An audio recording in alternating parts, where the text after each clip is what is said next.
मीठ स्वादानुसार आणि हिंग. कोथिंबीर नाही आहे आमच्याकडे.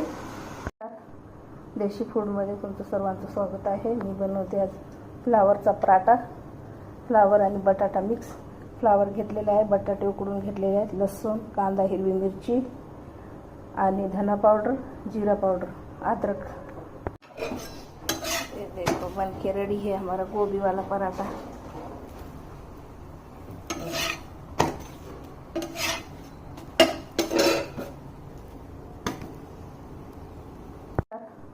देशी फूडमध्ये तुमचं सर्वांचं स्वागत आहे. मी बनवते आज फ्लावरचा पराठा. फ्लावर आणि बटाटा मिक्स. फ्लावर घेतलेला आहे, बटाटे उकडून घेतलेले आहेत, लसूण, कांदा, हिरवी मिरची आणि धना पावडर, जीरा पावडर, अदरक, मीठ